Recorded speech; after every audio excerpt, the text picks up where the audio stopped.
ಎಲ್ಲರಿಗೂ ನಮಸ್ಕಾರ. Money is happiness ನೋಡ್ತಾ ಇರುವ ಎಲ್ಲ ಪ್ರೀತಿಯ ವೀಕ್ಷಕರಿಗೆ ಇವತ್ತಿನ ಸ್ಪೆಷಲ್ ಎಪಿಸೋಡ್ಗೆ ಎಲ್ಲರಿಗೂ ಆತ್ಮೀಯವಾದ ಸ್ವಾಗತ ಸುಸ್ವಾಗತ. ಸೊ ಮೊದಲೇದಾಗಿ ಎಲ್ಲ ವೀಕ್ಷಕರಿಗೆ ವರಮಹಾಲಕ್ಷ್ಮಿ ಹಬ್ಬದ ಹಾರ್ದಿಕ ಶುಭಾಶಯಗಳು. ಲಕ್ಷ್ಮೀ ದೇವಿ ನಮ್ಮೆಲ್ಲರಿಗೂ ಉತ್ತಮ ಆರೋಗ್ಯ, ಆಯಸ್ಸು ಹಾಗೆ ಐಶ್ವರ್ಯವನ್ನು ಕೊಟ್ಟು ಕಾಪಾಡಲಿ ಅಂತ ಕೇಳ್ಕೊಳ್ತಾ, ನಮ್ಮ ಗುರೂಜಿಯವರು ಹೇಳ್ದಂಗೆ ನಾವೆಲ್ಲರೂ ಸತ್ಯದ ದಾರಿಯಲ್ಲಿ, ನ್ಯಾಯದ ದಾರಿಯಲ್ಲಿ ಹಾಗೆ ಧರ್ಮದ ದಾರಿಯಲ್ಲಿ ನಡೆದು ನಾವೆಲ್ಲರೂ ಶ್ರೀಮಂತರಾಗೋಣ ಅಂತ ಕೇಳ್ಕೊಳ್ತಾ ಇದ್ದೀನಿ. ಸೊ ನೀವೆಲ್ಲರೂ ಈ ಒಂದು ಹಬ್ಬದ ಆಚರಣೆಯಲ್ಲಿ ತುಂಬಾನೇ ಬ್ಯುಸಿ ಆಗಿರ್ತೀರಾ. ಹೆಣ್ಮಕ್ಳಿಗಂತೂ ಹಬ್ಬಗಳು ಬಂತು ಅಂತ ಅಂದರೆ ಒಂದು ತಿಂಗಳ ಹಿಂದೆಯಿಂದಾನೇ ಪ್ರಿಪ್ರೇಷನ್ಸ್ ಅನ್ನ ನಡೆಸಿರ್ತೀರಾ. ಸೊ ಹಾಗಾಗಿ ಈ ಒಂದು ಸ್ಪೆಷಲ್ ವಿಡಿಯೋ ಆಗಿರಬಹುದು, ಅಂದರೆ ವರಮಹಾಲಕ್ಷ್ಮಿ ಹಬ್ಬದ ಸ್ಪೆಷಾಲಿಟಿಯನ್ನು ಈ ಒಂದು ಸ್ಪೆಷಲ್ ಎಪಿಸೋಡಲ್ಲಿ ನಾವು ನಿಮಗೆ ತಿಳಿಸ್ಕೊಡ್ತಾ ಇದ್ದೀವಿ. ಸೊ ಯಾರು ಸ್ಕಿಪ್ ಮಾಡದೆ ಈ ಒಂದು ವಿಡಿಯೋನ ನೋಡಿ. ರೆಗ್ಯುಲರ್ ಆಗಿ ನೋಡ್ತಾ ಇರುವಂಥವ್ರಿಗೆ ಆಲ್ರೆಡಿ ನಮಗೆ ಲಕ್ಷ್ಮಿಯ ಪ್ರಾಮುಖ್ಯತೆ ಅಂತೂ ಗೊತ್ತೇ ಇರುತ್ತೆ. ಆದರೂ ಕೂಡ ವರಮಹಾಲಕ್ಷ್ಮಿ ಹಬ್ಬನ ಯಾವ ರೀತಿಯಾಗಿ ಆಚರಣೆ ಮಾಡಬೇಕು, ಹಾಗೆ ಯಾವ ರೀತಿ ನೀತಿಗಳನ್ನು ಫಾಲೋ ಮಾಡಬೇಕು ಅನ್ನೋಂಥ ಟಿಪ್ಸ್ಗಳನ್ನು ನಮ್ಮ ಗುರೂಜಿಯವರು ಈ ಒಂದು ಸಂಚಿಕೆಯಲ್ಲಿ ನಮ್ಮೊಂದಿಗೆ ಹಂಚ್ಕೊಳ್ತಾ ಇದ್ದಾರೆ. ಹಾಗೆಯೇ ಮುಂದೆ ಬರುವಂತಹ ವರ್ಕ್ಶಾಪ್ ಬಗ್ಗೆ ಹೇಳೋದಾದರೆ 2024 ಆಗಸ್ಟ್ 25ನೇ ತಾರೀಕು ಈ ಒಂದು ವರ್ಕ್ಶಾಪ್ ನಡೀತಾ ಇದೆ. ಇದೇ ತಿಂಗಳ ಅಂದರೆ ಆಗಸ್ಟ್ ತಿಂಗಳ ಕೊನೆಯ ಭಾನುವಾರ ಈ ಒಂದು ವರ್ಕ್ಶಾಪ್ ನಡೀತಾ ಇದೆ. ಯಾರೆಲ್ಲ ಆಲ್ರೆಡಿ ರಿಜಿಸ್ಟರ್ ಮಾಡ್ಕೊಂಡಿದ್ದೀರಾ ನಿಮ್ಮೆಲ್ಲರಿಗೂ ಕಂಗ್ರ್ಯಾಚುಲೇಷನ್ಸ್ ಹೇಳೋಕೆ ಇಷ್ಟಪಡ್ತೀನಿ. ಯಾಕೆಂದರೆ ಯಾರೆಲ್ಲ ಸಾಲದ ಸುಳಿಯಲ್ಲಿ ಸಿಲುಕಿ ಹಾಕಿಕೊಂಡು ಬಳಲ್ತಾ ಇದ್ದೀರಾ, ಕಷ್ಟಗಳ ಮೇಲೆ ಕಷ್ಟಗಳನ್ನು ಅನುಭವಿಸ್ತಾ ಇದ್ದೀರಾ, ಅಂಥವರಿಗೆಲ್ಲ ಹೇಳಿ ಮಾಡಿಸಿದಂತಹ ವರ್ಕ್ಶಾಪ್ ಇದು. ನಿಮ್ಮೆಲ್ಲ ಕಷ್ಟಗಳಿಗೆ, ನೋವುಗಳಿಗೆ, ಸಾಲಗಳಿಗೆ ಎಳ್ನೀರನ್ನು ಬಿಡುವಂತಹ ಸಮಯ ಬಂದಿದೆ. ಸೊ ಅದಕ್ಕೋಸ್ಕರ ನಿಮ್ಮ ಒಂದು ಸಾಲಗಳನ್ನು, ನೋವುಗಳನ್ನು ಪರಿಹಾರ ಮಾಡ್ಕೊಳ್ಳೋದಕ್ಕೆ ಈ ಒಂದು ವರ್ಕ್ಶಾಪ್ನ ಅಟೆಂಡ್ ಮಾಡಿ. ಅದರಲ್ಲಿ ನಮ್ಮ ಗುರೂಜಿಯವರು ಮೊದಲೇ ಹೇಳ್ದಂಗೆ ನಿಮ್ಮ ಸಾಲಗಳಿಗೆ ಎಳ್ಳು ನೀರು ಬಿಡುವಂತಹ ಸಮಯ ಬಂದಾಗಿದೆ. ಈ ಒಂದು ವರ್ಕ್ಶಾಪ್ ಅಟೆಂಡ್ ಮಾಡಬೇಕಾದ್ರೆ ನೀವೆಲ್ಲರೂ ನೀಲಿ ಬಣ್ಣದ ಬಟ್ಟೆಯಲ್ಲಿ ಬರಬೇಕಾಗತ್ತೆ. ಹಾಗೆಯೇ ನೀವು ಬರಬೇಕಾದ್ರೆ ಮರೆಯದೇನೆ ಕಪ್ಪು ಎಳ್ಳನ್ನು ಕಪ್ಪು ಕಲರ್ ಬಟ್ಟೆಯಲ್ಲಿ ಸುತ್ಕೊಂಡು ತಗೊಂಡು ಬರಬೇಕಾಗತ್ತೆ. ಹಾಗೆಯೇ ಯೆಲ್ಲೋ ಕಲರ್ ಪೇಪರ್ ಮೇಲೆ ನಿಮ್ಮ ಸಾಲಗಳಾಗಿರ್ಬಹುದು, ನೋವುಗಳಾಗಿರ್ಬೋದು, ಏನೇ ಒಂದು ಪ್ರಾಬ್ಲಮ್ ಇದ್ರೂ ಆ ಒಂದು ಯೆಲ್ಲೋ ಕಲರ್ ಪೇಪರ್ ಮೇಲೆ ಬರೆದುಕೊಂಡು ತಗೊಂಡು ಬರಬೇಕಾಗತ್ತೆ. ಸೊ ಮತ್ತೆ ಆಗ್ತಡ ಗುರೂಜಿಯವರನ್ನ ಕಾರ್ಯಕ್ರಮಕ್ಕೆ ವೆಲ್ಕಮ್ ಮಾಡ್ಕೊಳ್ಳೋಣ. ಸೊ ನಮ್ಮೊಂದಿಗೆ ಇದ್ದಾರೆ ಹಿಮಾಲಯದಲ್ಲಿ ಅಖಂಡ ತಪಸ್ಸನ್ನು ಮಾಡಿ ವಿಶ್ವ ಶಕ್ತಿ ಸಿದ್ಧಿಯನ್ನು ಪಡೆದುಕೊಂಡವರು, ಸಾಲದ ಸುಳಿಗೆ ಸಿಲುಕಿದ ಜನರಿಗೆ ಆಸರೆಯ ದಾರಿಯನ್ನು ತೋರಿದವರು, ಫಿನಾನ್ಷಿಯಲ್ ಪ್ಲಾನರ್, ಸೇವಿಂಗ್ಸ್, ಇನ್ವೆಸ್ಟ್ಮೆಂಟ್ ತಜ್ಞರು, ಭೂವಾಸ್ತು ದೋಷ ನಿವಾರಕರು, ಪ್ರೇತ ದೋಷ ಉಚ್ಚಾಟಕರು, ಲಕ್ಷಾಂತರ ಜನರ ಬದುಕಿನಲ್ಲಿ ಪರಿವರ್ತನೆಯನ್ನು ತಂದುಕೊಟ್ಟಂತಹ ದುಡ್ಡಿನ ಕಾರ್ಯಾಗಾರಗಳನ್ನು ಮಾಡಿ ಸಾಕಷ್ಟು ಜನರ ಬದುಕುಗಳಿಗೆ ಸಂಜೀವಿನಿ ಆಗಿರುವಂತಹ ದುಡ್ಡಿನ ದ್ರೋಣಾಚಾರ್ಯ ಅಂತಾನೆ ಖ್ಯಾತಿಯಾಗಿರುವ ಶ್ರೀ ಅನಂತ ವಿಶ್ವ ಆಚಾರ್ಯ ಗುರೂಜಿ ಅವರನ್ನ ಕಾರ್ಯಕ್ರಮಕ್ಕೆ ವೆಲ್ಕಮ್ ಮಾಡ್ಕೊಳ್ಳೋಣ. ನಮಸ್ಕಾರ ಗುರೂಜಿ, ಕಾರ್ಯಕ್ರಮಕ್ಕೆ ಆತ್ಮೀಯವಾದ ಸ್ವಾಗತ. Thank you so much. ನಮಸ್ತೆ ಲಕ್ಷ್ಮಿ, ಮತ್ತು ನಮಸ್ತೆ ನನ್ನ ಎಲ್ಲ ಪ್ರೀತಿಯ ಆಗರ್ಭ ಶ್ರೀಮಂತ ದೇವರುಗಳಿಗೆ. ಸರ್ವೇ ಜನ ಸುಖಿನೋ ಭವಂತು, ಸರ್ವೇ ಸಂತು ನಿರಾಮಯಃ, ಸರ್ವೇ ಭದ್ರಾಣಿ ಪಶ್ಯಂತು, ಮಾ ಕಶ್ಚಿತ್ ದುಃಖ ಭಾಗ ಭವೇತ್, ಅಹಂ ಬ್ರಹ್ಮಸ್ಮಿ. ಎಸ್ ಗುರೂಜಿ, ಇನ್ನೇನು ನಾಳೆಗೆ ವರಮಹಾಲಕ್ಷ್ಮಿ ಹಬ್ಬ ಗುರೂಜಿ. ನಮಗೆಲ್ಲ ಹೆಣ್ಮಕ್ಳಿಗೆ ಒಂಥರ ಸಂಭ್ರಮದ ವಿಚಾರ. ತುಂಬ ಜನರು ಈಗಾಗಲೇ ಸಿದ್ಧತೆನ ಮಾಡ್ಕೊಳ್ತಾ ಇದ್ದಾರೆ ವರಮಹಾಲಕ್ಷ್ಮಿ ಹಬ್ಬಕ್ಕೆ. ಏನೇನು ಬೇಕು, ಏನೇನು ಶೃಂಗರಿಸೋಕೆ ಏನೇನು ಸಿದ್ಧತೆಗಳನ್ನ ಮಾಡ್ಕೋಬೇಕು ಎಲ್ಲ ಮಾಡ್ತಾ ಇದ್ದಾರೆ. ಆದರೆ ಒಂದು ಡೌಟು ಗುರೂಜಿ, ಅಂದರೆ ಇಷ್ಟೆಲ್ಲ ನಾವು ಲಕ್ಷ್ಮಿ ಅಂತ ಮಾಡೋದು, ಲಕ್ಷ್ಮಿ ಹಬ್ಬಗಳನ್ನು ಆಚರಿಸ್ತೀವಿ, ಇಷ್ಟೊಂದು ನಮ್ಮ ಭಾರತ ದೇಶದಲ್ಲಿ ಇದೆ. ಆದರೆ ಬೇರೆ ದೇಶದಲ್ಲಿ ಈ ಥರ ಆದರೂ ಶ್ರೀಮಂತರು ಆಗ್ತಾ ಇದ್ದಾರೆ. ಅವರೆಲ್ಲರಿಗೂ ಲಕ್ಷ್ಮಿ ಅಂದರೆ ಗೊತ್ತಿಲ್ಲ, ಈ ವರಮಹಾಲಕ್ಷ್ಮಿ ಹಬ್ಬ ಗೊತ್ತಿಲ್ಲ. ಪ್ರತಿಯೊಬ್ಬರು ಶ್ರೀಮಂತರಾಗಿದ್ದಾರೆ. ಆದರೆ ನಾವು ಇಷ್ಟೆಲ್ಲ ಮಾಡ್ತೀವಿ, ಬಡವರು ಕೂಡ ಮಾಡ್ತಾರೆ, ಶ್ರೀಮಂತರು ಮಾಡ್ತಾ ಇದ್ದಾರೆ. ಆದರೆ ಯಾಕೆ ಶ್ರೀಮಂತರಾಗ್ತಾ ಇಲ್ಲ ಗುರೂಜಿ ನಾವು? ಓಕೆ, ತುಂಬ ಅದ್ಭುತವಾದ ಪ್ರಶ್ನೆ ಇದು. ಐ ಥಿಂಕ್ ನಿಮಗೆ ಮಾತ್ರ ಅಲ್ಲ, ಎಲ್ಲರಿಗೂ ಈ ಪ್ರಶ್ನೆ ಇರುತ್ತೆ. ಈ ಹಬ್ಬ ಅಂತೂ ತುಂಬ ಗ್ರ್ಯಾಂಡಾಗಿ ಮಾಡ್ತೀವಲ್ವ, ಎಲ್ಲರ ಮನೆಯಲ್ಲೂ ತುಂಬ ಪ್ರಿಪರೇಷನ್ ಇರುತ್ತೆ. ಇನ್ಫ್ಯಾಕ್ಟ್ ಬಡವರು ಇನ್ನೂ ಗ್ರ್ಯಾಂಡಾಗಿ ಮಾಡ್ತೀವಿ, ಶ್ರೀಮಂತರಿಗಿಂತ ಹೆಚ್ಚು ಗ್ರ್ಯಾಂಡಾಗಿ ಬಡವರು ಎಲ್ಲರೂ ಮಾಡ್ತೀವಿ. ಎಲ್ಲರೂ ಮಾಡ್ತೇವೆ. ಸೊ ಯಾಕಿದು ಒಳ್ಳೆ ಪ್ರಶ್ನೆ. ಇದಕ್ಕೆ ಆನ್ಸರು ನಿಮಗೆ ಇವತ್ತು ದ ಬೆಸ್ಟ್ ಆನ್ಸರ್, ಪರ್ಹ್ಯಾಪ್ಸ್ ನೀವೆಲ್ಲೂ ಕೇಳಿರೋದಕ್ಕೆ ಇಲ್ಲ ಅಂತ ಉತ್ತರ ಇವತ್ತು ನಮಗೆಲ್ರಿಗೂ ಸಿಗುತ್ತೆ. ಮೊದಲಿಗೆ ಶಿವಶಕ್ತ್ಯಾಯುಕ್ತೋ ಯದಿ ಭವತಿ ಶಕ್ತ ಪ್ರಭವಿತುಂ ನ ಚೇದೇವಂ ದೇವೋ ನ ಖಲು ಕುಶಲ ಸ್ಪಂದಿತುಮಪಿ ಅತಸ್ತ್ವಾಮಾರಾಧ್ಯಂ ಹರಿಹರ ವಿರಿಂಚಾದಭಿರಪಿ ಪ್ರಣಂತುಂ ಸ್ತೋತುಂ ವಾ ಕಥಮಕೃತ ಪುಣ್ಯ ಪ್ರಭವತಿ. ಆದಿಶಂಕರಾಚಾರ್ಯರ ಸೌಂದರ್ಯ ಲಹರಿ ಎಂಬ ಕೃತಿಯಲ್ಲಿ ಈ ಮೇಲಿನ ಸಾಲುಗಳನ್ನು ಶಂಕರಾಚಾರ್ಯರು ಬರೆದಿರ್ತಾರೆ. ಇದರ ತಾತ್ಪರ್ಯ ಅರ್ಥ ಇಷ್ಟೇ: ಆ ಸೃಷ್ಟಿಕರ್ತ ದೇವರು ಶಿವನಿಗೂ ಈ ಶಕ್ತಿ ಇಲ್ಲದೇ ಇದ್ದರೆ ಸೃಷ್ಟಿ ಮಾಡೋದಕ್ಕೂ ಸಾಧ್ಯ ಇಲ್ಲ, ಹಾಗೆ ಅವನು ಈ ಸೃಷ್ಟಿಯನ್ನು ಮುನ್ನಡೆಸೋದಕ್ಕೂ ಸಾಧ್ಯ ಇಲ್ಲ ಅಂತಂತೇಳಿ ಯಾರು ನಾವು ಕರಿತೀವೋ ತ್ರಿಮೂರ್ತಿಗಳಾದಂತಹ ಬ್ರಹ್ಮ ವಿಷ್ಣು ಮಹೇಶ್ವರರು ಈ ಶಕ್ತಿ ತತ್ವಕ್ಕೆ ಗೌರವಿಸಿದರು, ಪೂಜಿಸಿದರು, ಮನ್ನಣಿಸಿದರು ಅಂತಿದೆ. ಅಲ್ಲ, ಯಾರು ಈ ಶಕ್ತಿ? ಈ ಶಕ್ತಿ ಅಂತಂದರೆ ಲಕ್ಷ್ಮಿ, ಈ ಶಕ್ತಿ ಅಂತಂದರೆ ಸರಸ್ವತಿ, ಈ ಶಕ್ತಿ ಅಂತಂದರೆ ಪಾರ್ವತಿ, ಈ ಶಕ್ತಿ ಅಂತಂದರೆ ಹೆಣ್ಣು ಮಗಳು. ಸೊ ಎಲ್ಲಿ ತನಕ ನಾವು ಈ ಸಮಾಜದಲ್ಲಿ ಹೆಣ್ಣಿಗೆ, ಹೆಣ್ಣು ತತ್ವಕ್ಕೆ ಬೆಲೆ ಕೊಡಲ್ವೋ, ಸಂಪೂರ್ಣವಾಗಿ ಈ ಪೂಜನೀಯ ಮನೋಭಾವನೆ ತೋರಿಸೋದಿಲ್ವೋ, ಅಲ್ಲಿ ತನಕ ದುಡ್ಡು ಶ್ರೀಮಂತಿಕೆ ಬರೋದೇ ಇಲ್ಲ. ಇದು ಪೂಜೆ ಮಾಡಿದ್ರಲ್ಲ ಬರೋವಂಥದ್ದು. ನಿಜವಾಗಿಯೂ ನಾವು ಪೂಜನೀಯ ಮನೋಭಾವನೆಯಿಂದ ಈ ಹೆಣ್ಣನ್ನು ಗೌರವಿಸಿ ಪೂಜಿಸಿದಾಗ ಮಾತ್ರ. ಸೊ ಇಲ್ಲಿ ನಮ್ಮ ಜೊತೆ ಒಂದು ವರಮಹಾಲಕ್ಷ್ಮಿ ಕೂತಿದ್ದಾರೆ ನೋಡಿ, ಲಕ್ಷ್ಮಿ ಸ್ವರೂಪದಲ್ಲಿ ಲಕ್ಷ್ಮಿಯವರೇ ಕೂತಿದ್ದಾರೆ. ಸೊ ನಾವುಗಳು ಈಗ ನಾವು ಹೇಗೆ ನೋಡ್ಕೊಳ್ತೀವಿ ಹೆಣ್ಣನ್ನು, ಅದು ತುಂಬ ಇಂಪಾರ್ಟೆಂಟ್ ಆಗುತ್ತೆ ನೋಡಿ. ಎಂಥ ಒಂದು ಭಾರತದ ಸಂಸ್ಕೃತಿ ನೋಡಿ. ಲಕ್ಷ್ಮಿ ಈ ಒಂದು ಭೂಮಿಗೆ ನಾವೇನಮ್ಮ ಕರಿತೀವಿ? ಭೂಮಿ ತಾಯಿ ಅಂತ ಕರಿತೇವೆ. ಭಾರತಕ್ಕೆ ಏನಮ್ಮ ಹೇಳ್ತೇವೆ? ಭಾರತಾಂಬೆ, ಭಾರತ ಮಾತೆ ಅಂತ ಕರಿತೀವಿ. ಕರ್ನಾಟಕ ಅಂತಂದ್ರೆ ಏನು ಕರಿತೀವಿ? ಕನ್ನಡಾಂಬೆ ಅಂತ ಕರಿತೀವಿ. ತಾಯಿ ಭುವನೇಶ್ವರಿ ಅಂತ ಕರಿತೀವಿ. ಊಟಕ್ಕೆ ಏನು ಕರಿತೀವಿ? ಅನ್ನಪೂರ್ಣೇಶ್ವರಿ ಅಂತ ಕರಿತೀವಿ. ನೀರಿಗೆ ಗಂಗೆ ಅಂತ ಕರಿತೀವಿ. ಎಷ್ಟು ಚೆನ್ನಾಗಿದೆಯಲ್ಲ, ಕಾವೇರಿ, ಗಂಗೆ, ತುಂಗೆ, ಭದ್ರೆ ಅಲ್ಲ, ಹೆಣ್ಣು ಮಕ್ಕಳ ಹೆಸರಮ್ಮ. ಸೊ ಈಗ ಎಲ್ಲವನ್ನೂ ನೋಡಿ, ಈ ಪ್ರಪಂಚದಲ್ಲಿ ಎಲ್ಲವೂ ಸ್ತ್ರೀ ತತ್ವದಿಂದನೇ, ಹೆಣ್ಣು ತತ್ವದಿಂದನೇ ಕೂಡಿರುವಂಥದ್ದು ನೋಡಿ. ಅಷ್ಟೇ ಅಲ್ಲಮ್ಮ. ಸೊ ಅದೇ ಹೇಳ್ತಿರೋದಿಲ್ಲಿ, ಶಿವನಿಗೆ ಶಕ್ತಿ ಬರೋದೇ ಈ ಹೆಣ್ಣು ತತ್ವದಿಂದ. ಅದಕ್ಕೆ ಅರ್ಧನಾರೀಶ್ವರ ಅಂತ ಹೇಳ್ತೀವಿ ನೋಡಿ. ಆ ದೇವರು ಸಂಪೂರ್ಣ ಆಗೋದು ಈ ಸ್ತ್ರೀ ತತ್ವ ಇದ್ದಾಗ ಮಾತ್ರ. ಅದಕ್ಕೆ ಇನ್ನೊಂದು ವ್ಯಾಖ್ಯಾನ ಹೇಳುತ್ತೆ, ಯತ್ರ ನಾರ್ಯಸ್ತು ಪೂಜ್ಯಂತೆ ರಮಂತೆ ತತ್ರ ದೇವತಃ, ಯತ್ರ ತಾಸ್ತು ನ ಪೂಜ್ಯಂತೆ ಸರ್ವ ತತ್ರ ಫಲ ಕ್ರಿಯ ಅಂತಂತೇಳಿ. ಇದರ ಅರ್ಥ ಏನು ಗೊತ್ತಾ? ಎಲ್ಲಿ ಹೆಣ್ಣನ್ನು ಗೌರವಿಸಲ್ಪಡುತ್ತದೆಯೋ ಅಲ್ಲಿ ದೇವತೆಗಳು ನೆಲೆಸಿರ್ತಾರೆ. ಎಲ್ಲಿ ಹೆಣ್ಣನ್ನು ಅಗೌರವದಿಂದ ಕಾಣ್ತಾರೋ ಅಲ್ಲಿ ಅವರು ಎಂಥ ದೊಡ್ಡ ಕೆಲಸ ಮಾಡಿದರೂ ನಶ್ವರವಾಗುತ್ತೆ, ನಿಷ್ಫಲವಾಗುತ್ತೆ ಅಂತಂತ ಅರ್ಥ. ಇಂಗ್ಲೀಷಲ್ಲಿ ಇದನ್ನು ಹೇಳಬೇಕು ಅಂತಂದರೆ, where women are honoured divinity blossoms, where women are dishonored, no matter what how special work you do, it all gets or goes into futile, it doesn't bear fruit ಅಂತಂತ ಹೇಳಿ. ಅದಕ್ಕೆ ನಮ್ಮಗಳನ್ನು ನಾವು ಕೇಳ್ಕೋಬೇಕು, ನಾವು ಹೆಣ್ಣನ್ನು ಹೇಗೆ ಗೌರವಿಸ್ತಿದ್ದೀವಿ, ಹೇಗೆ ನೋಡ್ತಿದ್ದೀವಿ, ಎಷ್ಟು ಚಂದ ಮಾಡಿ ಅವ್ರನ್ನ ನೋಡ್ಕೊಳ್ತಿದ್ದೀವಿ ಮನೆಯಲ್ಲಿ ಅಂತಂತೇಳಿ. ನಮ್ಮ ಮನೆಗಳಲ್ಲಿ ನಮ್ಮ ಹೆಂಡತಿ ಇದ್ದಾರೆ, ನಮ್ಮ ಮಕ್ಕಳಿದ್ದಾರೆ, ನಮ್ಮ ತಾಯಿ ಇದ್ದಾರೆ, ಅಜ್ಜಿ ಇದ್ದಾರೆ, ಅಥವಾ ಈ ನೇಚರ್ ಇದೆ, ಪ್ರಕೃತಿನೇ ಒಂದು ಪ್ರಕೃತಾಂಬೆ ಅಲ್ವಾ, ದೇವರಲ್ವಾ. ಈ ಹೆಣ್ಣು ತತ್ವ ನಾವು ಹೇಗೆ ನೋಡಿದ್ದೀವಿ? ನಾವೆಲ್ಲರೂ ಅಬ್ಯೂಸ್ ಮಾಡಿದ್ದೇವೆ, ಮಿಸ್ಯೂಸ್ ಮಾಡಿದ್ದೇವೆ. ಇನ್ಫ್ಯಾಕ್ಟ್ ನನ್ನ ವ್ಯಾಖ್ಯಾನ ಅಷ್ಟೇ, ಇದು ಯೂನಿವರ್ಸ್ನ ತತ್ವ. ಇದು ಹೆಣ್ಣು ಈಕ್ವಾಲಿಟಿಗೆ ಅರ್ಹಳಲ್ಲ. ಅವಳು ಗಂಡಸು ಒಂದೇ ಅಲ್ಲ, ಅವಳಿಗೆ ಈಕ್ವಾಲಿಟಿ ಕೊಡಬಾರ್ದು. ಯಾಕಂದರೆ ಅವಳು ಸುಪೀರಿಯರ್, ಅವಳು ಗಂಡಿಗಿಂತ ಒಂದು ಮೆಟ್ಟು ಹೆಚ್ಚು. ನೋಡಿ ನೇಚರ್ ಎಷ್ಟು ಚೆನ್ನಾಗಿ ಕೊಟ್ಟಿದೆ. ಡೆಲಿವ್ರಿ ಬಾಯ್ಸಿಗೆ ಕೊಟ್ಟಿಲ್ಲ. ನಾವು delivery ಆಗೋದಕ್ಕಾಗಲ್ಲಪ್ಪ, pregnant ನಾವಾಗಲ್ಲ.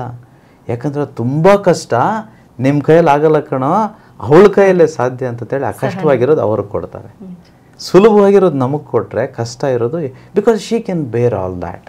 C that is universe, it knows. ಇನ್ನೊಂದು ಹೇಳ್ತಾರೆ, ಜೇಡರ ದಾಸಿಮಯ್ಯ ಹೇಳ್ತಾರೆ, ಸತಿಪತಿಗಳೊಂದಾದ ಭಕ್ತಿ ಹಿತವಾಗಿಪ್ಪದು ಶಿವಂಗೆ. ಸತಿಪತಿಗಳೊಂದಾದ ಭಕ್ತಿ ಹಿತವಾಗಿಪ್ಪದು ಶಿವಂಗೆ, ಸತಿಪತಿಗಳೊಂದಾಗದ ಭಕ್ತಿ ಅಮೃತದಳು ವಿಷವ ಬೆರೆಸಿದಂತೆ ಕಾಣ ರಾಮನಾಥ ಅಂತೇಳಿ. ಏನು ಯೂಸ್ ರೀ ನೀವೆಲ್ಲ ಪ್ರಾರ್ಥನೆ ಮಾಡೋದು, ಅಥವಾ ದೇವಸ್ಥಾನಕ್ಕೆ ಹೋಗೋದು, ಅಥವಾ ಎಲ್ಲೆಲ್ಲೋ ಹೋಗಿ ಬರೋದು? What is the use man?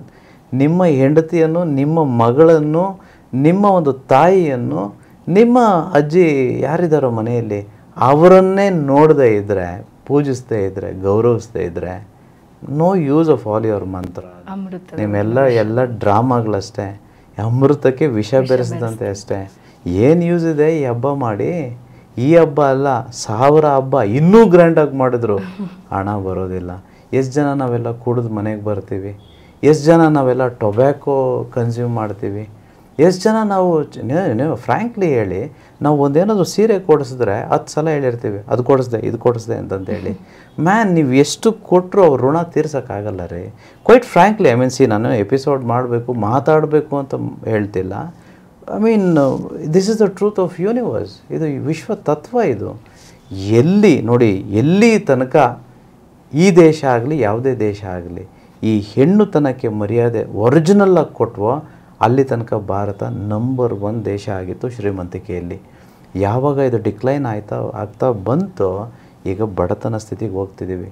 ವೃದ್ಧಾಶ್ರಮ ನಾನು ಕೇಳ್ಪಟ್ಟಿದ್ದೆ ಲಾಸ್ಟ್ 30-40 ಇಯರ್ಸಿಂದ. ವೃದ್ಧಾಶ್ರಮ ನಮ್ಮೂರಲ್ಲಿದ್ದಿಲ್ಲಪ್ಪ, ಫಾರಿನ್ ಒಂದ್ರಿ ವೃದ್ಧಾಶ್ರಮ, ನಮ್ದಲ್ಲ ರೀ. ಸೊ ಯಾವುದು ಅನಾಥಾಶ್ರಮ? ಸೀರಿಯಸ್ಲಿ 50 years 100 years ಬ್ಯಾಕ್ ಇವೆಲ್ಲ ಇರಲಿಲ್ಲ. ಯಾವಾಗ ಈ ಹೆಣ್ಣಿಗೆ ಮರ್ಯಾದೆ ಕೊಡದೆ ಹೋಯ್ತು, ಈಗ ನಾವು ಮದುವೆ ಆಗ್ತೀವಿ, ಬರ್ತಾಳೆ ಹೆಂಡ್ತಿ, ಅವ್ರಿಗೂ ಹೆಣ್ಣುತನಕ್ಕೆ ಮರ್ಯಾದೆ ಕೊಡೋದು ಗೊತ್ತಿಲ್ಲ, ನಮಗೂ ಗೊತ್ತಿಲ್ಲ. ಫಸ್ಟ್ ಹೊರಗಡೆ ಇಡ್ತೀವಿ, ಜಾಯಿಂಟ್ ಫ್ಯಾಮಿಲಿ ಕಲ್ಚರೆಲ್ಲ ಹೊರಟೋಯ್ತು. It all there is lots to say. If I have to say, ಹೆಚ್ಚು ಡಿಸ್ಕಸ್ ಮಾಡ್ಬೋದು ಇದ್ರ ಬಗ್ಗೆ. But anyway you must know, ಹೆಣ್ಣುತನ ಇನ್ನೊಂದಿದೆ, ಹೆಣ್ಣಿರೋ ಅಂಶ ಇನ್ನೊಂದಿದೆ. ಹೇಗೆ ಭೂಮಿ ಇದೆಯೋ, ಹೇಗೆ ನೀರಿದೆಯೋ, ಹೇಗೆ ಊಟ ಇದೆಯೋ, ಇನ್ನೊಂದು ಹೆಣ್ಣುತನ ಇದೆ. ಯಾವುದು? ದುಡ್ಡು. ಲಕ್ಷ್ಮಿ ಎಲ್ಲಿದ್ದಾಳೆ? ಹಣದಲ್ಲಿದ್ದಾಳೆ, ಬಂಗಾರದಲ್ಲಿದ್ದಾಳೆ, ಆಸ್ತಿಯಲ್ಲಿದ್ದಾಳೆ. ನೀವು ಹೇಳಿ ನನಗೆ, ಹೆಣ್ಣಿಗೆ ಲಕ್ಷ್ಮಿಗೆ ಮರ್ಯಾದೆ ನಿಜವಾಗ್ಲೂ ಕೊಟ್ಟಿದ್ದೀವ? ಆ ಲಕ್ಷ್ಮಿ ಅಂದರೆ ಹಣ ಅಲ್ವಾ? ದುಡ್ಡಿಗೆ ಕೊಡ್ತಾ ಇದ್ದಾರೆ. ಎಲ್ಲಿ ಕೊಡ್ತಾ ಇದ್ದಾರೆ? ದುಡ್ಡನ್ನೇನೆಲ್ಲ ಬೈದಿರ್ತೀವಿ. ನೀವು ಹೇಳಿ ಕ್ಯಾಶುವಲಾಗಿ ಯಾವುದಾದ್ರೂ ಒಂದು ವಾಕ್ಯ ದುಡ್ಡಿಗೆ ಬೈದಿರೋದು. ಎಲ್ಲ ದೊಡ್ಡವ್ರು ಏನು ಹೇಳ್ತಾರೆ? ದುಡ್ಡಿನ ಕಡೆ ಹೋಗ್ಬೇಡ ಕಣೋ, ಅಳಗ್ತೀಯಾ? ಇದು ಒಳ್ಳೆ ಮರ್ಯಾದೆ, ಇದು ಲಕ್ಷ್ಮಿ ಕೊಟ್ಟಿರೋದಲ್ವಾ? ತುಂಬ ಒಳ್ಳೇದಮ್ಮ ನೀವು ಹೇಳಿದ್ದು. ಲಕ್ಷ್ಮಿಗೆ ಸಾಕತ್ ಮರ್ಯಾದೆ ಕೊಟ್ಟಿದ್ದೀರಾ, ಇದು ಒಳ್ಳೇದಾ? ಇದು ಬೇಕು ಅಂತ ಹಿಂಗೆ ಬೇಕು ಅಂತ ಹೇಳ್ಕೊಳ್ತೀವಿ. ಬಟ್ ಹೊರಗಡೆ ಇರೋದೆಲ್ಲ ಏನು ಬಾಹ್ಯವಾಗಿ ಏನಿದೆ, ದುಡ್ಡಿಗೆ ಮರ್ಯಾದೆ ಕೊಡ್ತಿಲ್ಲ ನಾವು. ದುಡ್ಡು ಯಾವನ್ ಬೇಕಾದರೂ ದುಡಿತಾನೆ ಹೋಗಲ್ಲೈ, ನಾನು ಕೊಡೋದು ಮರ್ಯಾದೆ ಪ್ರೀತಿ ವಿಶ್ವಾಸಕ್ಕೆ ಕಣ. ಏಕೆ? ಲಕ್ಷ್ಮಿ ಅಲ್ವಾ? ವಿಷ್ಣುವಿನ ಪತ್ನಿ ಲಕ್ಷ್ಮಿ ಕಣಪ್ಪ, ಅವಳು ದೇವರು ಕಣಯ್ಯ. ಶಿವನಿಗೆ ಪಾರ್ವತಿ, ವಿಷ್ಣುವಿಗೆ ಲಕ್ಷ್ಮಿ, ಎಲ್ಲರಿಗೂ ನಮಗೆಲ್ಲರಿಗೂ. ಸೊ ನಾವು ಅದನ್ನೆಲ್ಲ ಮರ್ತೋಗಿದ್ದೀವಿ ರೀ.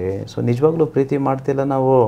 ದುಡ್ಡಿಗೆ ಮರ್ಯಾದೆ ಕೊಡೋರಾಗಿದ್ದರೆ ಸೇವ್ ಮಾಡಬೇಕಿತ್ತು, ದುಡ್ಡಿಗೆ ಮರ್ಯಾದೆ ಕೊಡೋರಾಗಿದ್ದರೆ ಇನ್ವೆಸ್ಟ್ಮೆಂಟ್ ಮಾಡಬೇಕಿತ್ತು, ದುಡ್ಡಿಗೆ ಮರ್ಯಾದೆ ಕೊಡೋರಾಗಿದ್ದರೆ ಸ್ಟಾಕ್ ಮಾರ್ಕೆಟ್ ಗೊತ್ತಿದೆಯಾ ಗುರು? ಕಲ್ತಿದ್ದೀವ ನಾವು? ದುಡ್ಡಿಗೆ ಮರ್ಯಾದೆ ಕೊಡ್ತಿದ್ದೀರಲ್ಲ ನೀವು ವಿಪರೀತವಾಗಿ. ಹೌದು, ದುಡ್ಡಿಗೆ ಮರ್ಯಾದೆ ಕೊಡ್ತಿದ್ದೀರಲ್ವ? ಹಣ, ಆಸ್ತಿ ಮಾಡಿದ್ದೀರಾ, ದುಡ್ಡಿಗೆ ಮರ್ಯಾದೆ ಕೊಡ್ತಿದ್ದೀರಾ, ಬಂಗಾರ ಮಾಡಿದ್ದೀರಾ? ಯಾರ್ಯಾರೋ ಕೇಳಿದವ್ರಿಗೆಲ್ಲ ಕೊಡ್ತೀವಿ. ಅಯ್ಯೋ ಪಾಪ ಅಂದ್ಬಿಟ್ಟು ಆರಾಮಾಗಿ ದುಡ್ಡು ಕೊಟ್ಬಿಟ್ಟು, ಅಯ್ಯೋ ಅವ್ನು ಕೇಳಕ್ಕೆ ಹೋದಾಗ ಅವ್ನು ವಾಪಸ್ಸೇ ಕೊಡಲ್ಲ, ಅಯ್ಯೋ ದುಡ್ಡು ಕೊಟ್ಟೆ ವಾಪಸ್ ಕೊಟ್ಟಿಲ್ಲ ಅಂತ ಬರ್ತೀರ ನನ್ನ ಹತ್ರ. ಅಲ್ಲ, ಇದೆಲ್ಲ ಮಾಡಿದ್ದೀವಿ. ಇದು ದುಡ್ಡಿಗೆ ಮರ್ಯಾದೆ ಕೊಟ್ಟಂಗೆ ಇದು ಲೆಕ್ಕ ಹೇಳಿ. ಅದೇ ಮಾರ್ವಾಡಿ ಕೊಡ್ತಾನೆ ದುಡ್ಡಿಗೆ ಮರ್ಯಾದೆ, ಅದಕ್ಕೆ ಅವ್ನ ಬಿಸ್ನೆಸ್ಸಲ್ಲಿ ಲಾಸ್ ಆಗಲ್ಲ. ಅವನ ಹತ್ರ ದುಡ್ಡಿದೆ, ಆಸ್ತಿ ಇದೆ, ಬಂಗಾರ ಇದೆ. ದುಡ್ಡಿಗೆ ಮರ್ಯಾದೆ ಕೊಡೋರು ಯಾರು ಕೆಲಸ ಮಾಡಲ್ಲ, ಗೊತ್ತಿರಲಿ, ಬಿಸ್ನೆಸ್ಸೇ ಮಾಡೋದು. ಇವೆಲ್ಲ ಸುಮ್ಮನೆ ಹೇಳ್ಕೊಳ್ಳೋಕೆ ಅಂದ ಚಂದ, ದುಡ್ಡಿಗೆ ಮರ್ಯಾದೆ ಕೊಡ್ತೀನಿ ಅಂತಂತೇಳಿ. ನಿಜವಾಗ್ಲೂ ಕೊಟ್ಟಿರೋನು ನಿಜ ಇರೋದೇ ಮಾಡೋವಂಥದ್ದು. ಸೊ ನಾವು ಹೇಳಿರೋ ವಿಶ್ವ ಟೆಕ್ನಿಕ್ಸನ್ನು ಫಾಲೋ ಮಾಡಿ ನಿಜವಾಗ್ಲೂ ಲಕ್ಷ್ಮೀ ಹಬ್ಬ ಅನ್ನುವಂಥದ್ದು ಕೇವಲ ಒಂದು ದಿನಕ್ಕೆ ಸಾಂಘಿಕವಾಗಿ ಮಾಡೋದಲ್ಲ. ನಾವೆಲ್ಲರೂ ಮಾಡ್ತಿರೋದು ಅದೇ, ಒಂದೇ ದಿನಮ್ಮ ಗ್ರ್ಯಾಂಡು ಏನೆಲ್ಲ ಕೊಡ್ತೀವಮ್ಮ. ನಾರ್ಮಲಾಗಿ ಏನೇನು ಕೊಡ್ತೀರಾ ಮನೆಗೆ ಬಂದವ್ರಿಗೆ? ಲಕ್ಷ್ಮೀ ಹಬ್ಬದ ದಿನ ಅರಿಶಿನ ಕುಂಕುಮ ಕೊಡ್ತೀವಿ, ಬಳೆ ಕೊಡ್ತೀವಿ, ಏನಾದರೂ ಬ್ಲೌಸ್ ಪೀಸ್ ಏನೋ ಕೊಡ್ಬೋದು ಅಲ್ವಾ? ಆಮೇಲೆ ಸ್ವೀಟ್ಸು ಅದು ಇದು ಮಾಡಿದರೆ ಕೊಡ್ತೀವಿ, ಕರೆಕ್ಟಾ? ಒಂದೇ ಒಂದು ದಿನ ಮಾಡಿದರೆ ಸಾಕ. ನಾನು ಹೇಳ್ತಿರೋದು ಪ್ರತಿದಿನ ಬ್ಲೌಸ್ ಪೀಸ್ ಕೊಡಿ, ಪ್ರತಿದಿನ ಬಳೆ ಕೊಡಿ ಅಂತಂತಲ್ಲ. ಪ್ರತಿದಿನ ಈ ಹೆಣ್ಣು ತತ್ವ ಎಲ್ಲಿದೆಯೋ ಅದಕ್ಕೆ ಇದೇ ಕಾಳಜಿ, ಇದೇ ಪ್ರೀತಿ ಕೊಡಬೇಕು, ಸತ್ಕರಿಸಬೇಕು. ಯಾರೇ ಬರಲಿ ಎಲ್ಲರಲ್ಲೂ ದೇವರನ್ನು ಕಾಣಬೇಕು, ದುಡ್ಡಿಗೆ ಮರ್ಯಾದೆ ಕೊಡಬೇಕು. ಮನೆಯಲ್ಲಿರೋ ಹೆಣ್ಮಗಳಿಗೆ ಒಂದಿನ ಸಾಕ? ಒಂದಿನ ಮಾಡೋನು ಫಾರಿನವನು, happy mother's day, happy father's day, ಒಂದೇ ದಿನ. Sorry to say this, unfortunately ಅದು ನಮ್ಗೆ ಬಂದ್ಬಿಟ್ಟಿದೆ. ಈಗ ವರಮಹಾಲಕ್ಷ್ಮಿ ಹಬ್ಬ ಒಂದೇ ದಿನ, ಪ್ರತಿದಿನ ಪೂಜೆ ಮಾಡೋನು ಶ್ರೀಮಂತ. ಈಗ ವರಮಹಾಲಕ್ಷ್ಮಿ ಹಬ್ಬ ನಾವು ಹಬ್ಬ ಮಾಡಿದರೆ ದುಡ್ಡು ಬರುತ್ತೆ ಅಂತಂತ ಹೇಳ್ತಿಲ್ಲ ನಾನು. ಯಾರಿಗೆ ಈ ಮರ್ಯಾದೆ ಇರುತ್ತೋ ಹಣದ ಬಗ್ಗೆ, ಯಾರಿಗೆ ಈ ಪ್ರೀತಿ ಇರುತ್ತೋ ಹೆಣ್ಣಿನ ಬಗ್ಗೆ, ಹೆಣ್ಣು ತತ್ವಗಳ ಬಗ್ಗೆ, ಅವ್ರಿಗೆಲ್ಲ ದುಡ್ಡು ಬರುತ್ತೆ. ಪೂಜೆ ಜೊತೆಗೆ ಪೂಜನೀಯ ಭಾವ ಇರಬೇಕು. Exactly, that's absolutely you said very right. ಪೂಜೆ ಜೊತೆ ಪೂಜನೀಯ ಮನೋಭಾವ ಪ್ರತಿ ದಿನಾನೂ ಇರಬೇಕು, ಪ್ರತಿ ಕ್ಷಣನೂ ಇರಬೇಕು. ಒಂದಿನಕ್ಕೆ ಮಾತ್ರ ಮೀಸಲಾಗಿ, ಒಂದಿನಕ್ಕೆ ಮಾತ್ರ ಸೀಮಿತವಾಗಿರಬಾರ್ದು. ಹೇಗೆ ನಾವು ಯಾವಾಗ ನಮ್ಮ ಹತ್ರ ಏನು ಅಭ್ಯಾಸ ಆಗಿದೆ ಅಂದರೆ ಯಾವತ್ತೂ ಲಕ್ಷ್ಮೀ ಪೂಜೆ ಇರುತ್ತೆ, ಏನೋ ಒಂದು ಹಬ್ಬ ಇರಬೇಕಾದ್ರೆ ಚೆನ್ನಾಗಿರೋದು, ನೆಕ್ಸ್ಟ್ ಡೇ ಮತ್ತೆ ಆ್ಯಸ್ ಯೂಶ್ವಲ್ ಮತ್ತೆ ಸ್ಟಾರ್ಟ್ ಆಗಿಬಿಡುತ್ತೆ. ಹೆಣ್ಮಕ್ಳಿಗೆ ಯಾವ ರೀತಿಯಾಗಿ ಮಾತಾಡಬೇಕು ಅದೆಲ್ಲ ಗೊತ್ತಾಗೋದೇ ಇಲ್ಲ. ಎಲ್ಲರೂ ಯಾವ ಥರ ಡಿಸ್ರೆಸ್ಪೆಕ್ಟ್ ಮಾಡ್ತಾರೆ. Exactly, you very right. It's not for one day. ನೋಡಿ, ನಾವು ಊಟ ಮಾಡೋದು ಒಂದಿನ ಅಲ್ವಲ್ಲ, ನಿದ್ದೆ ಮಾಡೋದು ಒಂದಿನ ಅಲ್ವಲ್ಲ, ಗಾಳಿ ತಗೊಳ್ಳೋದು ಒಂದಿನ ಅಲ್ವಲ್ಲ, ಇವೆಲ್ಲ ಒಂದಿನ ಅಲ್ಲ, ಪ್ರತಿದಿನ. ಅಂದರೆ ಪ್ರತಿದಿನ ಈ ಒಂದು ಅಂಶ ಇದ್ದಾಗ ನಾವು ನಿಜವಾಗ್ಲೂ ನಮ್ಮ ಹತ್ರ ಹಣ ಬರುತ್ತೆ, ಲಕ್ಷ್ಮಿ ನಮ್ಮ ಹತ್ರ ನಿಲ್ತಾಳೆ, ಅನುಭವಿಸೋದಕ್ಕೆ ಬೇಡ್ತಾಳೆ. ಸೊ ಇದು ವರಮಹಾಲಕ್ಷ್ಮಿ ಹಬ್ಬದ ಪ್ರಯುಕ್ತ. ಸೊ ನಿಮಗೆ ಈಗ ಅಂತರಾಳದ ನಾನು ಹೇಳ್ತಿದ್ದೀನಿ, ನನ್ನ ತಾಯಿ ನನ್ನ ಜೊತೆ ಇದ್ದಾರೆ. I take care of my mother. ಪ್ರತಿದಿನ ದುಡ್ಡು ಕೊಡ್ತೀನಿ ನನ್ನ ತಾಯಿಗೆ. ನನ್ನ ತಂದೆ ತಾಯಿನ I quite frankly say this man, I have honoured, I have respected and I have taken care of her like goddess. Lakshmi ರೀತಿ ನನ್ನ ತಾಯಿನ ನಾನು ಸಾಕ್ತಿದ್ದೀನಿ. I love my parents and my wife. I quite frankly, I don't know ಎಷ್ಟು ಜನಕ್ಕೆ ನನ್ನ ಬಗ್ಗೆ ಗೊತ್ತಿದೆ ಅಂತ. ಕಳೆದ 5 ವರ್ಷದಿಂದ ನನ್ನ ಹೆಂಡತಿ ನಾನು ಕಿತ್ತಾಡಿದ್ದು ನನಗೆ ಜ್ಞಾಪಕ ಇಲ್ಲ. I don't no at all. I square I don't no. I love Har so deeply. My daughter simple, ನನ್ನ ಮಗಳು ಸಿಂಪಲ್ ಇದ್ದಾಳೆ. I love my daughter. And in fact any woman for that matter. Tendency ನಾನು ಹಿಂದಿನ ಒಂದು ಎಪಿಸೋಡಲ್ಲಿ ಹೇಳಿದ್ದೇನೆ, ದೇವ್ರು ಏನೆಲ್ಲ ಕೊಟ್ಟಿದ್ದಾರೆ ನಮ್ಮ ಕಂಟ್ರೋಲ್ ಇಲ್ಲದೆ ಅವನು ಇಟ್ಕೊಂಡಿದ್ದಾನೆ. ಯಾವುದು? ಹಸಿವು, ನಿದ್ದೆ, ಭಯ ಮತ್ತು ಮೈಥುನ. ಇವು 4 ನಮ್ಮ ಕಂಟ್ರೋಲಲ್ಲಿಲ್ಲ. ನನಗೆ ಹೆಣ್ಮಕ್ಳು ನೋಡಿದ್ರೆ ಕೆಟ್ಟ ರೀತಿಯಲ್ಲಿ ಮನೋಭಾವನೆ ಬರೋದಿಲ್ವಾ ಅಂತ ಕೇಳಬೇಡಿ. ಸಹಜವಾಗಿ ಎಲ್ಲರಿಗೂ ಅಷ್ಟೇ. She is so pretty, she is so gorgeous and beautiful. You tend to see her, you tend to get attracted. Nothing wrong. Sarvajna ಹೇಳ್ತಾನೆ, ಹೆಣ್ಣನ್ನು, ಹೊನ್ನನ್ನು, ಹಣ್ಣಾದ ಮರಗಳನ್ನು ಕಣ್ಣಿನಲ್ಲಿ ಕಂಡು ಮನದಲ್ಲಿ ಬಯಸಿದ ಹಣ್ಣುಗಳು ಯಾರು? Sarvajna. Nothing wrong in saying, appreciating the beauty, but just that don't get obsessed. ಅವ್ರಿಗೆ ಕೆಟ್ಟ ರೀತಿಯಲ್ಲಿ ಏನೋ ನೋಡೋದು, ಮಾಡೋದು, ಆ ರೀತಿಯೆಲ್ಲ ಅನ್ನಬಾರ್ದು. But beauty, as it is, Lakshmi is so beautiful. Nothing wrong in saying she is pretty and nothing wrong in appreciating, but don't abuse. That's the thing. So anyway, happy Varamahalakshmi ಹಬ್ಬ ನಿಮಗೆ ಲಕ್ಷ್ಮಿ. ಇದು ನಿಮಗೆ ಗುರುಜಿ ತುಂಬಾ ಖುಷಿ ಆಯ್ತು. ವರಮಹಾಲಕ್ಷ್ಮಿ ಹಬ್ಬ ಅಂದ್ರೆ ಒಂದು ಖುಷಿ. ಅದು ನಿಮ್ಮಿಂದ ನಾನು ಇದನ್ನ ರಿಸೀವ್ ಮಾಡ್ತಾ ಇದ್ದೀನಿ ಅಂದ್ರೆ I am so blessed Guruji. Thank you so much. ನನಗೆ ಹಾನರ್. ಈಗ ನನಗೊಂದು ಆಪರ್ಚುನಿಟಿ ಸಿಕ್ತು ಅಂತ ನಾನು ಭಾವಿಸ್ತೇನೆ. ನಂದು ಒಂದು ಬೆಸ್ಟ್ ಬ್ಲೆಸ್ಸಿಂಗ್ ಇರ್ಬೋದು ಗುರುಜಿ. ನನ್ನ ಕರ್ಮ ಕಳೆದ್ಮೇಲೆ ನಾನು ಇಲ್ಲಿ ಬಂದಿರೋದು, ನಿಮ್ಮನ್ನು ನೋಡ್ತಾ ಇರೋದು ಫಸ್ಟ್ ಟೈಮ್ ನಾನು. ಸೊ ಈ ಒಂದು ಆ್ಯಂಕರಿಂಗ್ ಸಿಕ್ಕಿರೋದು ಎಲ್ಲ ತುಂಬ ಖುಷಿ ಆಗ್ತಾ ಇದೆ. ಒಳ್ಳೆ ಕಾಲ ಬರ್ತಾ ಇದೆ ಅಂತ ಅನಿಸ್ತಾ ಇದೆ. Thank you so much. Thank you so much ಅಮ್ಮ. Thank you. ಎನಿವೆ, ವಿಶ್ವ ಟೆಕ್ನಿಕ್ ಬೇಕಾ ನಿಮಗೆ? ವರಮಹಾಲಕ್ಷ್ಮಿ ಪ್ರಯುಕ್ತ ಬೆಸ್ಟ್ ಟೆಕ್ನಿಕ್, ಯೂನಿವರ್ಸ್ ಟೆಕ್ನಿಕ್. ಇದನ್ನ ಎಲ್ಲರೂ ಮಾಡಬೇಕು. ಬೇಕಾ ನಿಮಗೆ? ಬೇಕಾ ನಿಮಗೆ? ಆಬ್ವಿಯಸ್ಲಿ. ಓಕೆ, ಇಲ್ಲಿ ತನಕ ನೀವು ಇದನ್ನು ಕೇಳಲಿಕ್ಕೆ ಇರಲ್ಲ. ಇನ್ಫ್ಯಾಕ್ಟ್ ಕೆಲವ್ರಿಗೆಲ್ಲ ಶಾಕ್ ಆಗ್ಬೋದು, ಈ ರೀತಿಯೂ ಇದೆಯಾ ಅಂತಂತೇಳಿ. ನಮ್ಮ ಕರ್ಮ ಕಳಿಬೇಕು ಅಂತಂದರೆ ಖಂಡಿತವಾಗಿಯೂ ಇದನ್ನು ಮಾಡಬೇಕು. ವಿಶೇಷವಾಗಿ ಯಾರೆಲ್ಲ ಸಾಲದಲ್ಲಿದ್ದೀರೋ, ಕಷ್ಟದಲ್ಲಿದ್ದೀರೋ, ಹಣ ಬೇಕಪ್ಪ, ಬಿಸ್ನೆಸ್ ಮಾಡಬೇಕು, ಲಾಭ ಮಾಡಬೇಕು ಅನ್ನೋರು, ಜೀವನದಲ್ಲಿ ಯಶಸ್ಸು ಬೇಕು ಅನ್ನೋರು ಖಂಡಿತವಾಗಿಯೂ ಇದನ್ನು ಮಾಡಿ. ವರಮಹಾಲಕ್ಷ್ಮಿ ಹಬ್ಬದ ದಿನ ಅಥವಾ ಯಾವುದಾದ್ರೂ ಒಂದು ಶುಕ್ರವಾರದ ದಿನ ಬೆಳಿಗ್ಗೆ ಬ್ರಾಹ್ಮಿ ಮುಹೂರ್ತದಲ್ಲೆದ್ದೇಳಿ, ಬ್ರಾಹ್ಮಿ ಮುಹೂರ್ತದಲ್ಲೆದ್ದು ತಣ್ಣೀರಲ್ಲಿ ಸ್ನಾನ ಮಾಡಬೇಕು. ಓಕೆ, ಹಾಟ್ ವಾಟರಲ್ಲ, ಕೋಲ್ಡ್ ವಾಟರಲ್ಲಿ ಸ್ನಾನ ಮಾಡಬೇಕು. 9 ನಿಮಿಷ ಮನಿ ಮೆಡಿಟೇಷನ್ ಮಾಡಬೇಕು. ಯಾವುದ್ಯಾವುದೋ ಧ್ಯಾನ ಅಲ್ಲ, ಇದು ವರಮಹಾಲಕ್ಷ್ಮಿ ಹಬ್ಬ. ನೀವು ಹಣದ ಧ್ಯಾನವನ್ನೇ ಮಾಡಬೇಕು. ಈಗ ಹಣದ ಧ್ಯಾನ ಹೇಗೆ ಮಾಡಬೇಕು? ಯಾರೆಲ್ಲ ವರ್ಕ್ಶಾಪ್ ಬಂದಿದ್ದೀರೋ ಅವ್ರಿಗೆ ಗೊತ್ತಿದೆ ಮನಿ ಮೆಡಿಟೇಷನ್ ಹೇಗೆ ಮಾಡಬೇಕು ಅಂತ. ಯಾರಿಗೆ ಗೊತ್ತಿಲ್ವೋ ಅವ್ರು ಮೌನವಾಗಿರಿ. ಸೊ 9 ನಿಮಿಷ ಮೌನವಾಗಿರಬೇಕು.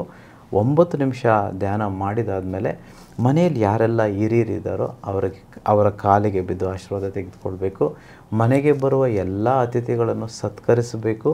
ಈ ದಿನ ಮಾತ್ರ ಅಲ್ಲ, ಎಲ್ಲ ದಿನದಂದು ನಾವು ಸತ್ಕರಿಸಬೇಕು. ಅದಾದಮೇಲೆ ಸಂಜೆ ನಿಮ್ಮ ಮನೆಯಲ್ಲಿರುವ ಯಾವುದಾದ್ರೂ ಕಿರಿಯ ಹೆಣ್ಮಗಳು, ನಿಮ್ಮ ಮನೆಯಲ್ಲಿರುವ ಕಿರಿಯ ಹೆಣ್ಮಗಳು, ಅದು ನಿಮ್ಮ ಮಗಳಾಗಿರ್ಬೋದು ಅಥವಾ ತಂಗಿ ಆಗಿರ್ಬೋದು, ಅಕ್ಕ ಆಗಿರ್ಬೋದು, ತಾಯಿ ಆಗಿರ್ಬೋದು, ಹೆಂಡತಿ ಆಗಿರ್ಬೋದು, ಅಜ್ಜಿ ಆಗಿರ್ಬೋದು, ಯಾರೇ ಆಗಿರ್ಬೋದು, ಅವರ ಕಾಲು ಪಾದವನ್ನು ತೊಳೆದು ಆ ಪಾದಕ್ಕೆ ಅರಿಶಿಣವನ್ನು ಹಚ್ಚಿ ಒಂದು ಬಿಳಿ ಬಟ್ಟೆ ತೆಗೆದುಕೊಳ್ಳಿ. ಆ ಬಟ್ಟೆಯ ಮೇಲೆ ಅವರ ಪಾದವನ್ನು ಹಿಡಿದಕ್ಕೆ ಹೇಳಬೇಕು. ಆ ಪಾದದ ಗುರುತು ಏನಿದೆಯೋ ಆ ಗುರುತಿರುವ ಒಂದು ಆ ಬಟ್ಟೆಯನ್ನು ನೀವು ಕುಬೇರ ಮೂಲೆಯಲ್ಲಿರುವ ನಿಮ್ಮ ಒಂದು ತಿಜೋರಿ ಅಥವಾ ಹಣ ಇಡುವಂಥ ಜಾಗದಲ್ಲಿ ಈ ಬಟ್ಟೆಯನ್ನು ಇಡಬೇಕು. It's a blessing. One is a honour to a woman. ಒಂದು ಹೆಣ್ಣಿಗೆ ಮರ್ಯಾದೆ ಕೊಡುವಂಥದ್ದು. ಎರಡನೇದು ಅವರ ಒಂದು ಆಶೀರ್ವಾದ ಬ್ಲೆಸ್ಸಿಂಗ್ ನಮಗೆ ಬಂದರೆ ಮನೆ ಎಲ್ಲೋ ಹೋಗ್ಬಿಡುತ್ತೆ. ಸೊ ದಯವಿಟ್ಟು ಮಾಡಿ. ನೀವು ಇದೆಲ್ಲ ಕೇಳಿಸ್ಕೊಂಡಿದ್ದೀರಪ್ಪ, ನೀವು ಮಾಡದೇ ಇದ್ದರೆ ಪ್ರಯೋಜನ ಇಲ್ಲ. ತುಂಬ ಚೆನ್ನಾಗಿದೆ ಅಂತ ಹೇಳ್ತೀರಾ, ನೀವು ಮಾಡೋದಿಲ್ಲ. ಏನು ಯೂಸು? ವರಮಹಾಲಕ್ಷ್ಮಿ ಹಬ್ಬ ಮಾಡೋನು ಯೂಸ್ ಇಲ್ಲ. ಸೊ ದಯವಿಟ್ಟು ಮಾಡಿ. ಎಲ್ಲರೂ ಶ್ರೀಮಂತರಾಗಿ. ನಾವು ಶ್ರೀಮಂತರಾದರೆ ನಾವು ಮಾತ್ರ ಸಂತೋಷವಾಗಿರಲ್ಲ, ನಮ್ಮ ಸುತ್ತಮುತ್ತ, ನಮ್ಮ ಊರು, ನಮ್ಮ ತಾಲೂಕು, ನಮ್ಮ ರಾಜ್ಯ, ನಮ್ಮ ದೇಶ, ಈ ಪ್ರಪಂಚ ಎಲ್ಲರೂ ಸಂತೋಷವಾಗಿರ್ತೇವೆ. ಓಕೆ, ಎಲ್ಲರೂ ಶ್ರೀಮಂತರಾಗಿ. ವೆರಿ ನೈಸ್ ಗುರುಗಳೇ. ತುಂಬ ಅದ್ಭುತವಾದ ಮಾತನ್ನು ಗುರೂಜಿ ಅವರು ಇವತ್ತು ನಮ್ಮ ಜೊತೆಗೆ ಹೇಳ್ಕೊಟ್ಟಿದ್ದಾರೆ. ಏನು ಅಂದರೆ, ಎಲ್ಲಿ ಹೆಣ್ಣನ್ನು ಪೂಜಿಸಲ್ಪಡ್ತಾರೋ, ಎಲ್ಲಿ ಹೆಣ್ಣನ್ನು ಗೌರವಿಸ್ತಾರೋ, ಎಲ್ಲಿ ಹೆಣ್ಣನ್ನು ಆರಾಧಿಸ್ತಾರೋ ಅಂಥ ಒಂದು ಸ್ಥಳಗಳಲ್ಲಿ ಲಕ್ಷ್ಮಿ ಸದಾ ನೆಲೆಸಿರ್ತಾಳೆ ಅನ್ನುವಂಥ ಒಂದು ಒಳ್ಳೆಯ ಮಾಹಿತಿಯನ್ನು ನಮ್ಮ ಜೊತೆಗೆ ಹಂಚ್ಕೊಂಡಿದ್ದಾರೆ ಇವತ್ತಿನ ಒಂದು ಸಂಚಿಕೆಯಲ್ಲಿ. ಹಾಗೆಯೇ ವೀಕ್ಷಕರೇ, ಯಾರೆಲ್ಲ ಈ ಒಂದು ಆಗಸ್ಟ್ 25 ವರ್ಕ್ಶಾಪ್ನ ಅಟೆಂಡ್ ಮಾಡಬೇಕು ಅಂತ ಇದ್ದೀರಾ, ಬೇಗ ರಿಜಿಸ್ಟರ್ ಮಾಡ್ಕೊಳ್ಳಿ. ಈಗ ಆಲ್ರೆಡಿ ಯಾರ್ಯಾರು ರಿಜಿಸ್ಟರ್ ಮಾಡ್ಕೊಂಡಿದ್ದೀರಾ ನಿಮ್ಮೆಲ್ಲರಿಗೂ ಕಂಗ್ರ್ಯಾಚುಲೇಷನ್ಸ್. ಬಿಕಾಸ್ ಲಿಮಿಟೆಡ್ ಸೀಟ್ಸ್ ಇರೋದ್ರಿಂದ ನಿಮ್ಗಳಿಗೆ ಇನ್ನೊಂದು ಸತಿ ರಿಮೈಂಡ್ ಮಾಡ್ತಾ ಇದ್ದೀನಿ, ಬೇಗ ರಿಜಿಸ್ಟರ್ ಮಾಡಿಕೊಂಡು ಈ ಒಂದು ಸದಾವಕಾಶವನ್ನು ಮಿಸ್ ಮಾಡಬೇಡಿ. ಹಾಗೆ ಯಾರು ನಮ್ಮ ಯೂಟ್ಯೂಬ್ ಚಾನಲ್ನ ಫಸ್ಟ್ ಟೈಮ್ ನೋಡ್ತಾ ಇದ್ದೀರಾ, ಗುರೂಜಿ ಅವರ ಟಿಪ್ಸ್ಗಳನ್ನ ಫಾಲೋ ಮಾಡಬೇಕು. ಹಾಗೆ ನಿಮಗೂ ವೆಲ್ತ್ ಟಿಪ್ಸ್ ಏನಾದರೂ ಬೇಕಾಗಿದ್ದರೆ ಈ ಒಂದು ಚಾನಲ್ಗೆ ಸಬ್ಸ್ಕ್ರೈಬ್ ಆಗಿ ಬೆಲ್ ಐಕಾನ್ನ ಪ್ರೆಸ್ ಮಾಡಿ. ಹಾಗೆ ಈ ಒಂದು ಸಂಚಿಕೆ ನಿಮ್ಮೆಲ್ಲರಿಗೂ ತುಂಬಾ ಇಷ್ಟ ಆಗಿರುತ್ತೆ ಅಂತ ಭಾವಿಸ್ತಾ ಈ ಒಂದು ಸ್ಪೆಷಲ್ ಎಪಿಸೋಡನ್ನು ಇಲ್ಲಿಗೆ ಮುಗಿಸ್ತಾ ಇದ್ದೀನಿ. ನಮಸ್ಕಾರ.